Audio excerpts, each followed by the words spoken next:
Welcome back to another edition of the Knight Report podcast. I'm your host, Mike Broadbent. Joining me once again is my co-host, Richie O'Leary, and co-host part-time, Alec Crowdhamel.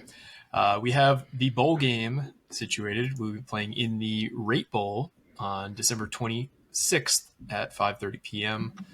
In Arizona. We'll be playing against Kansas State. Yeah, if anyone has been listening or reading the boards, this has been the heavy favorite for quite some time, but is official as of today.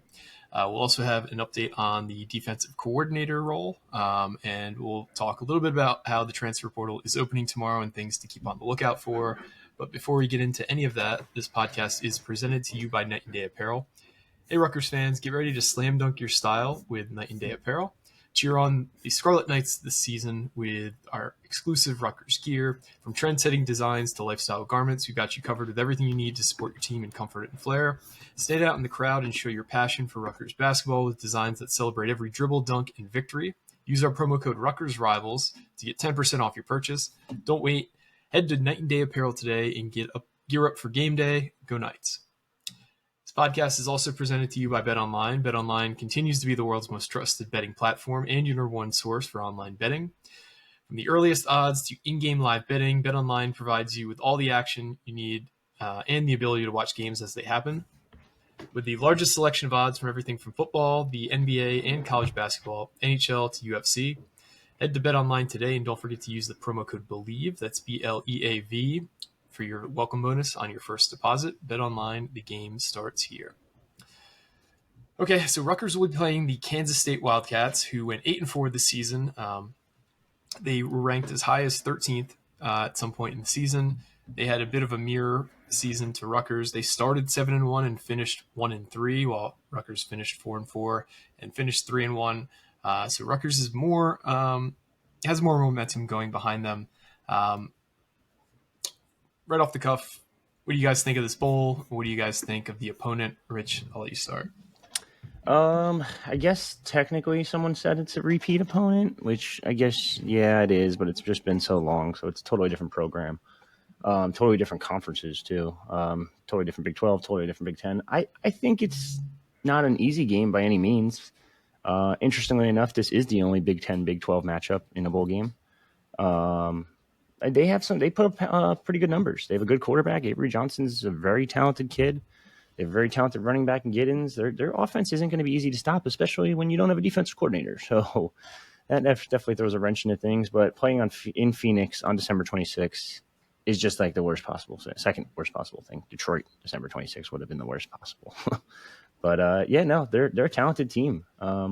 I think it's going to be interesting to see who plays and who doesn't on both sides. We already know that Kansas State lost their right tackle to the portal. I think wide receiver 2 or 3 or 4, something like that. And Trey Spivey also entered the portal for Kansas State. And if Giddens plays, it's going to be very, very hard to stop him, especially because we know Rutgers' run defense has gotten better, but it's also had its struggles this season. So good matchup, though. I'd rather play a Power 5 team any day of the week over a MAC school or something like that. So I think it's going to be fun to watch from home. How about you, Alec?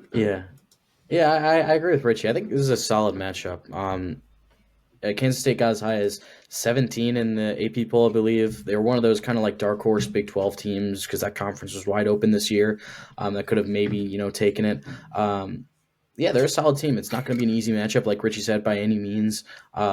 Like he said, DJ Giddens, he has 1,300 yards and 7 touchdowns on the year on the ground. Their quarterback, Avery Johnson, is also a solid runner. He has 2,500 yards, 22 touchdowns, 9 interceptions through the air. And then with his legs, he has 102 carries, 548 yards, and 6 touchdowns. They also have Dylan Edwards, one of the guys from Colorado last year who had a pretty big role out of the backfield. He hasn't had the biggest year, but he has been solid receiving. He has over 100 yards. I think it's going to be interesting to see who plays and who doesn't. For receiver, they have Jace Brown, Keegan Johnson are their main 2 guys, and then Giddens actually third also in receiving as well. The thing with these ball games is it's always going to be kind of a wait and see who plays, who doesn't.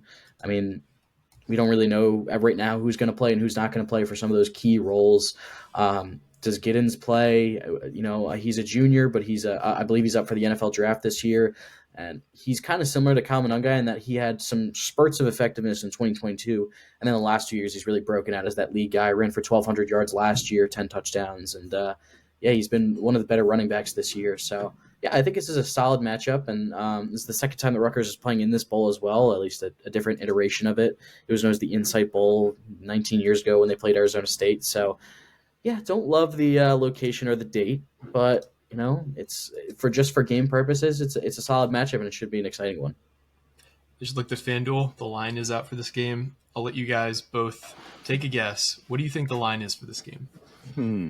Kansas has got to be favored, I would think. Now, how much is the question? I'll say 5.5.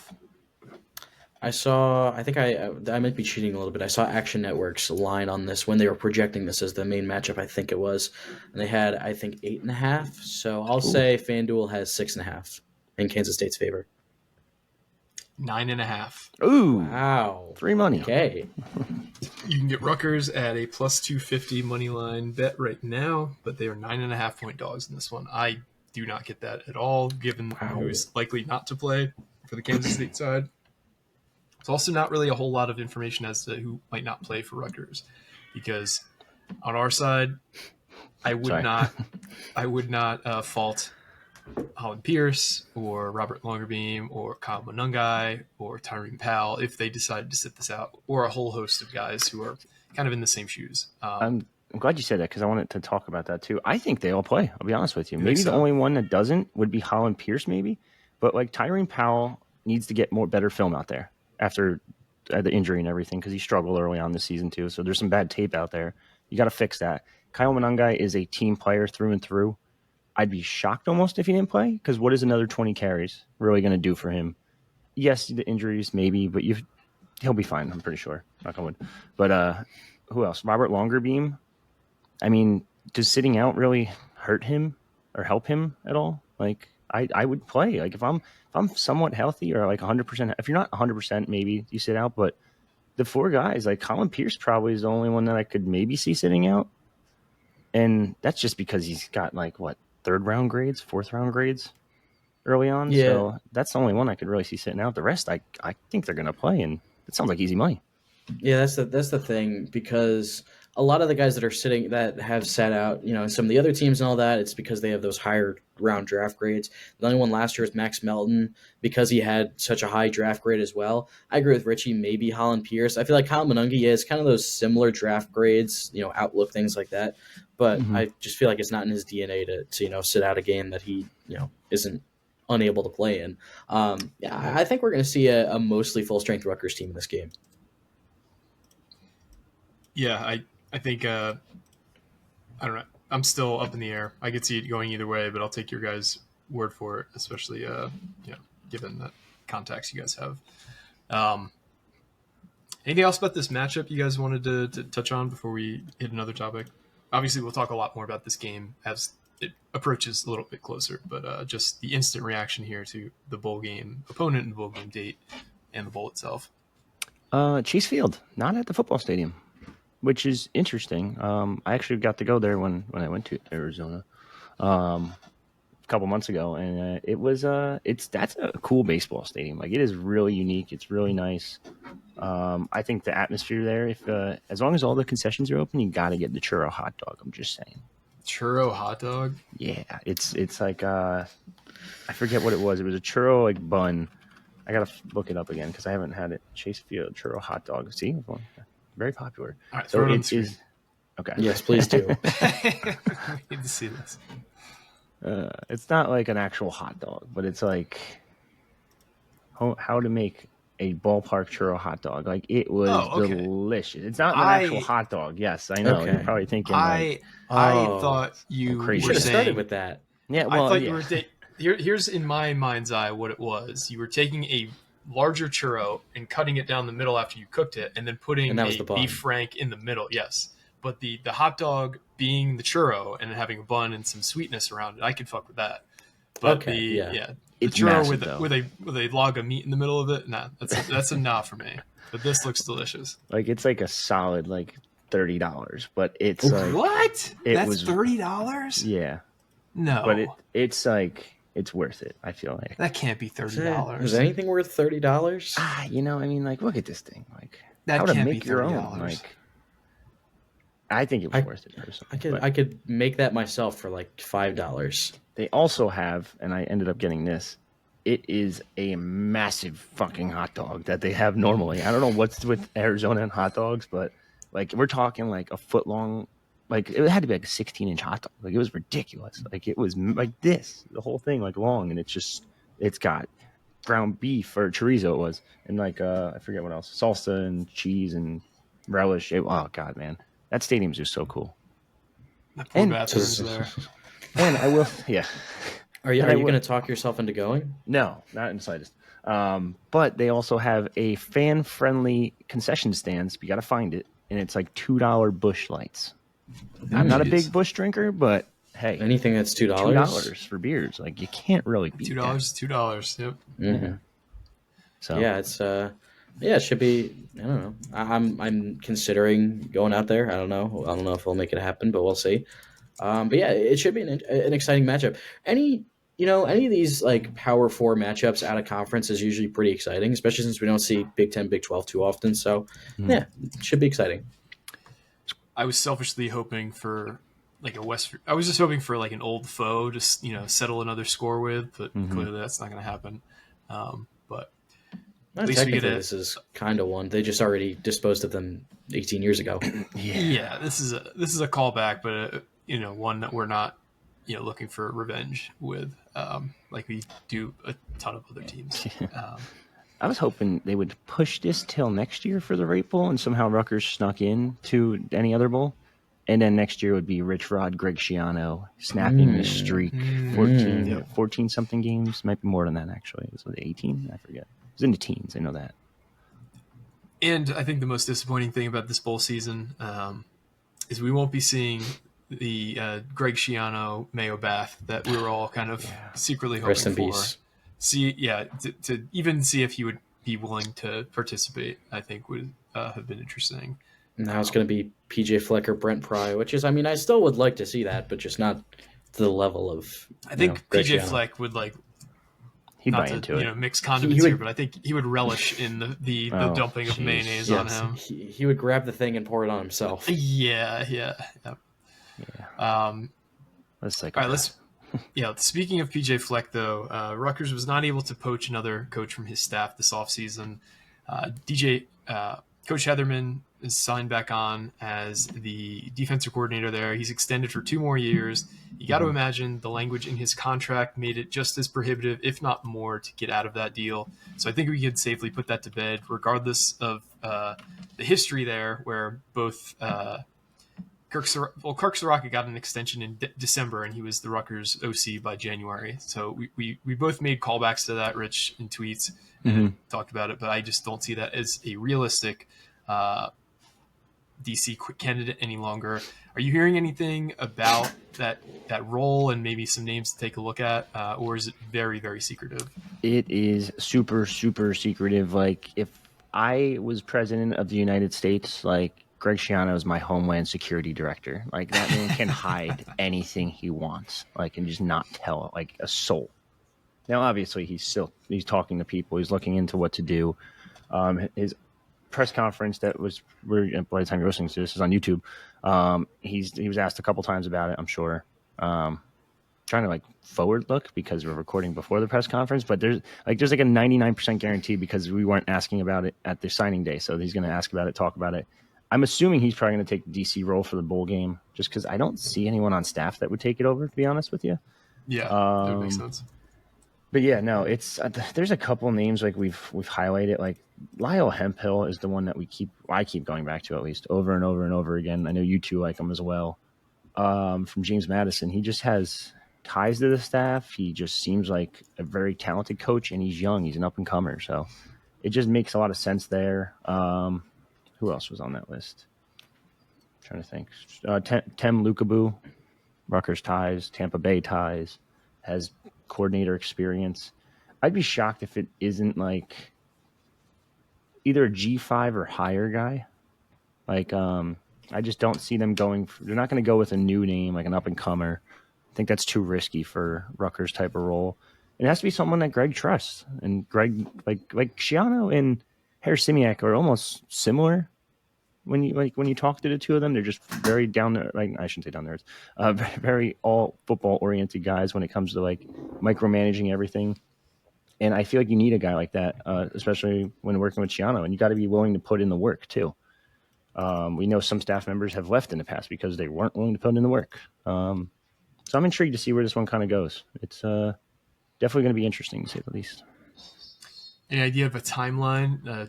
Chiano has certainly been patient with these coordinator role hires in the past. Is there anything you're hearing about a timeline, or is it, it could happen in an hour and you wouldn't be surprised?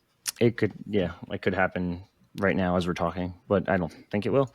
I think it's more so a coordinator doesn't have to recruit, so it's really not a priority. It's going to get someone that's already kind of knows his philosophy, his defense. So it's not going to change in scheme. Like, it's still going to be a 4-3, 4-2-5. I don't see that really changing anytime soon. So, and there's really no rush. There's no why put a rush on it just to say, hey, I got my guy within a week. I knew already. Like, I'm done. Like, I'd say you wait it out and take your time. Interview these guys, see who's who, see what they want price-wise, because that's going to be expensive too. But they're willing to pay. Like, Harrison Mack was making 1.2. I think in terms of the Big Ten, if I did the math right, that's like top. Well, not counting the new schools. It's probably still in the top 8. It was 6 before the new schools were added. I didn't look at the new schools yet in terms of salary, but yeah, it's a good job. It's a Big Ten job. It's a high-paying job. Maybe you could pull an Alabama and go steal a head coach from G5s. Who knows? But we'll see. It wouldn't surprise me. But the last 2 coordinators that were hired on January 5th and January 7th of that football season. So that is roughly a month away. So if it takes that long, it takes that long. Recruiting is kind of the number one priority right now, especially with that condensed transfer portal window. These guys only have roughly a month to enter. A lot of guys have already announced their intentions to enter. Rutgers has made its first portal offer to a tight end out of Charlotte.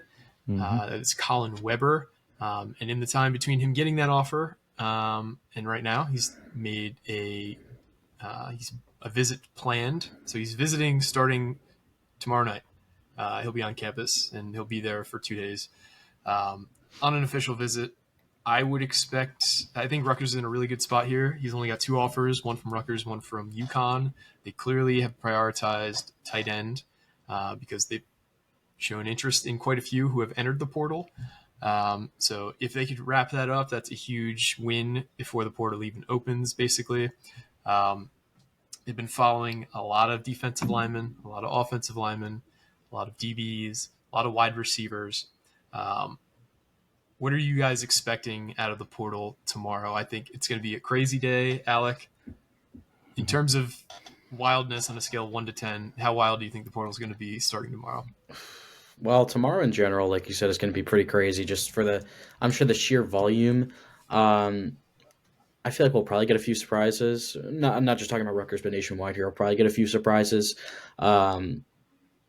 For Rutgers, it's tough to say because, like Richie said, they like to keep things really locked down and they have their process and they stick to it. So I don't know, but it's going to be a wild ride.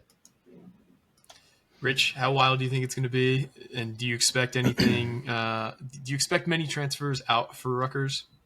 I definitely think there'll be a couple. That's like going to happen every year. It's just like basketball. Like, you're never going to have the same roster from head to toe ever again in any college sport, I feel like, at this point.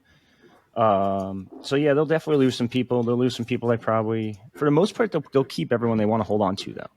Like, they did it last year, and they did it with significantly less money. Now, they don't have a ton of money still, so it's going to be tough to keep these guys, but they've always done a good job when it comes to retaining their roster. Whether you talk about basketball, they paid significant amounts for Caleb McConnell to return. Ron Harper Jr. came back for a couple of years. So it is like even last year, like, there's a lot of guys, like Kyle Monangai could have went. He got contacted by multiple Power 5 teams. He could have left if he wanted to and made more money. Yep. But that goes back to the culture that Greg's building too. Being able to get guys to not even overperform, but also getting them to stay is huge. So I think in terms of everyone else in college football, tomorrow's going to be hell. It's like National Signing Day times 10, times 100. There's just so many people that are going to enter. It is legitimately the wild, wild west. It's going to be tweet after tweet after tweet. I'm going in. I'm going in. I'm going in. Yep. I'm going in. And then you get 100,000 coaches following Isaac Wilson from Utah, like to just go get him. Like there's just so many random names, like so many different positions. I continue to hear quarterback obviously is the most pricey, but offensive line's right there. They're getting paid a shit ton. And I feel like that part of the market for offensive line is just, it's like, I shouldn't say saturated. That's the wrong word, but it's just, they're overpaying for guys that are not good. Like they're paying G5, average G5 linemen, not good, just average, like 500, 600K to just replace the average guy that you have here already. Like just because you want a new name, like it's crazy. But I wouldn't expect much from Rutgers anytime soon. It's going to be kind of quiet for the most part, but there'll be a couple names that enter. Yeah, there's been quite a few players who have announced their intentions to transfer from either because they're a graduate student or because their coaches left. Rutgers has shown interest in these guys. A handful of Big Ten defenders who have entered the portal, Rutgers has shown interest in. So wide receivers I've spoken to, Rutgers has shown interest in. But until they kind of make an offer and actually schedule a visit, I think it's all just kind of just a dating game, for lack of a better term. Just like getting to know them and seeing culturally if they fit, because I think they probably have a good idea after one phone call if a guy at least could mesh with their program. So a lot of these guys, while it might seem like from a football sense that they might be a good fit, personality-wise, they just might not be. And I'm not talking about an individual player, but anytime there's a good player, they have local ties, and then Rutgers kind of just doesn't show any interest, that could possibly be it, or their price tag could just be too high. That too, yeah.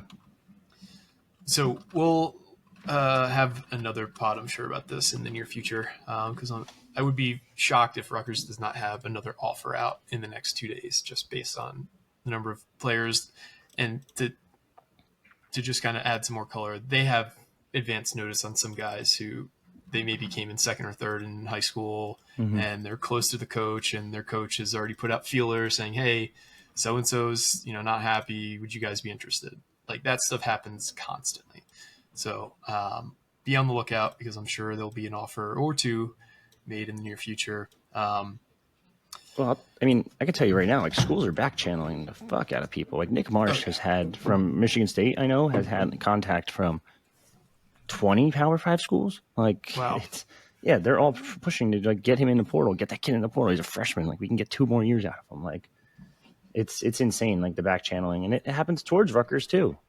Like I said before, people reached out to Kyle Monangai, reached out to Tyrene Powell, reached out to Aaron Lewis last cycle, like reached out to all these guys trying to get them to enter the portal, and they're just for the most part no. But and then you get a Renee Conga, and he's gone. So yeah, like that's the only guy they really lost that they wanted to keep, and it happens. He got a big payday though. Louisville has some nice money, KFC Yum Center money. Yeah, last year that was the only guy. I think the only other guy I can think of that they've lost they wanted was Elijah Clark a few years ago.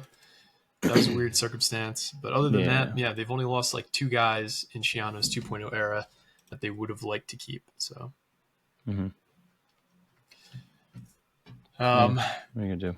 Let's talk a little basketball, I guess. I don't want you guys to be able to make it to that presser, but Rutgers had an ugly loss yesterday in Columbus. I spoke on Danny Sperslauer's Spaces yesterday afternoon. I wasn't really concerned with anything coming out of Vegas. I thought they showed a lot of promise. They lost to some good teams, but this Ohio State loss just looked like they never really were in the game for one reason or another. Terrible defense. This rebounding and points in the paint issue continues on defense for Rutgers. The shot making wasn't quite there. They weren't taking good shots. I think having a week off, and that's the kind of product that they put on the court, was just really disheartening. Now, I think the only saving grace is that Rutgers only plays one true road game between now and January 16th. So you got to hope that maybe some of that rack magic can, sprinkle back onto the team. They get their vibes right, because right now it just, there was times on the court where Dylan Harper visibly looked upset and annoyed with certain players on the court. It just didn't really look cohesive. Like, it just was very selfish basketball. Like, certain guys, if they get the ball anywhere on the court, they're looking to shoot. And there's just doesn't seem to be a cohesion right now with that team. So, Alec, what did you see on Saturday that kind of concerned you about this basketball team? Yeah, a lot of what you said, and then you factor in the fact that the defense just is not there right now. They're missing a lot on the defensive end. It seems like, they have solid defenders, don't get me wrong, but it seems like things just aren't meshing right. Like, some of the guys are getting blown by, which obviously is going to happen in the Big Ten. But then the rim protection's not there, or, sometimes the rim protection's there, but still can't get to the perimeter. The rebounding hasn't been the best either. It's just things are a little, I don't want to say dysfunctional, but it's just like not where it needs to be right now. I feel like they have to win out to get things back on track. Not that they have to win out, but to really start to feel good and get things back on track. Winning out is obviously the best way to do it, but I don't think they can afford to lose one more game this month. They have to. I think the loss, if it comes against Penn State and then you win out for the rest of the month, then that's fine. If you beat Penn State and then lose somewhere else, then that's confusing, but still not the worst thing in the world. But yeah, they just need to find a way to, really gel better as a unit on both ends of the floor. Like some of the guys that are trying to get theirs, as the rotation's going to shrink towards the start of Big Ten play, guys are going to try to show out and do things to show to Steve Pikiell that they deserve to be on the floor. And obviously it didn't work there. It's just the defense obviously is the first thing that sticks out. Maybe it's false optimism. Maybe it's like, false or undeserved optimism or whatever the heck that, Steve Pikiell has, shown the ability to fix defenses and have optimism that he can do it again. But yeah, there was a lot not to like out of this performance against Wisconsin. And again, it doesn't get any easier going up against Penn State. This team is red hot. They have absolutely smoked everybody. Obviously, they're a really good defensive team under Mike Rhodes, but the offense has really been there as well. So it's going to be tough. Seton Hall, I don't know what the heck is up with them. They cannot score. They lost to Oklahoma State. But the in-state rivalry, you have to throw out the records every year. It's just because Shaheen Holloway just finds a way to get his guys. There's always points in every game where he gets his guys to play focused and intense basketball. They did it towards the end of today's game. He'll definitely find a way to do it for 40 minutes this weekend at Jersey Mike's Arena. And we saw what happened last time at Jersey Mike's Arena these two teams faced. It was that defensive slugfest that Rutgers lost 45-43, even though they had the talent advantage. So it's not going to be easy. And then obviously Princeton, they haven't been as good as maybe they expected, but they're still a solid team with good talent and great coaching. And yeah, so they have to find a way to figure it out. They don't have a lot of time until the Big Ten slate really gets underway. Yeah, that even like last year's Seton Hall game, like Seton Hall went on to win the NIT. They had a pretty solid year, whereas Rutgers just didn't have a good year. And Rutgers came in and kicked the shit out of them. So it's like, yeah. And then like even today, they're down 19 Oklahoma State. Like they're not a good team, but again, it's the Garden State Hardwood Classic. It changes people's, like you walk into that game as a player, like you think like most people are like, this is the game of the year. This is their Super Bowl basically for Seton Hall. Like they don't have anything else to look forward to this year. Like they're done. Like this is it. And then they're done for the rest of the year. But yeah, no, Rutgers, it's the Dylan and Ace show. If those guys go cold, there's no one else that steps up. Jeremiah Williams, I thought he was going to be the third guy, the third option now. Then he struggles. And it's just PJ Hayes can't get anything going. Like Tyson Acuff just doesn't look like, I don't even know if the healthy is the right term. He just doesn't look like he fits this offense and this type of style. Like he's like an iso ball guy if you look back at his tape. And I honestly need that if my two superstars are not doing anything. Play iso ball. Give him the ball and just go, dude. Like do what you do. But I can't have Tyson Acuff, the 8th leading scorer in the nation, averaging like 3 points a game, 2 points a game. Like I know he had 5 in this one, but his numbers are down significantly. Like I can't expect Jordan Durkak to put up a 12, 15 point per game because he's not that guy. He's a scorer. Is he a good defender, good hustle guy? Yes, great. But someone else has to step up. Like Martini's been ice cold, and I thought when he hit that first three, or was only shot, I should say, I thought he was back early on, and I'm like, all right, cool. Like maybe he is back. Like maybe he'll be that guy, that outside threat that they've been raving about. But Yeah, no, someone else just needs to step up. This is getting ugly, and it's getting ugly fast. Yeah, no, it's officially on worry watch.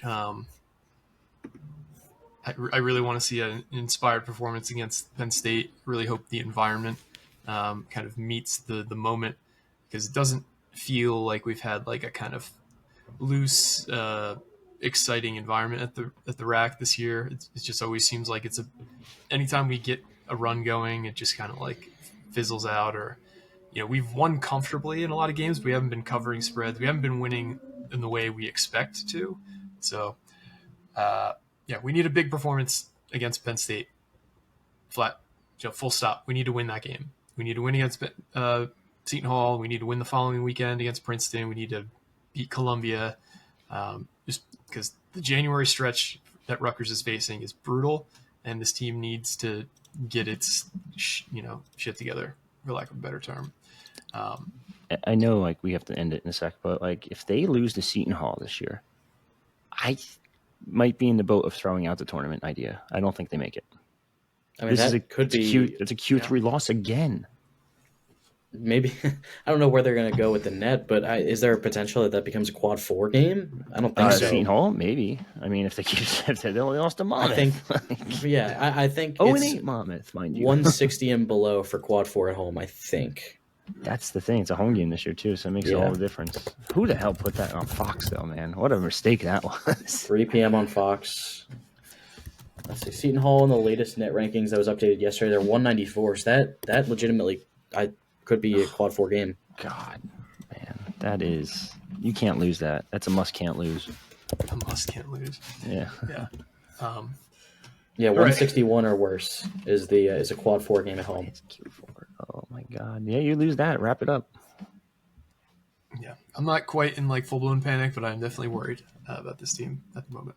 So we shall see how they come out on Tuesday. I'm sure we might have a pod tomorrow too. I don't know. It'll be early next week for our next episode, but stay tuned because news is coming fast and furious at this point. You never know when the next transfer portal guy will be offered. You never know when the next coach will be hired.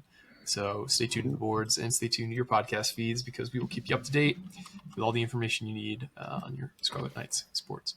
But for me, Richie and Alec, this has been another edition of the Knight Report podcast. Signing off.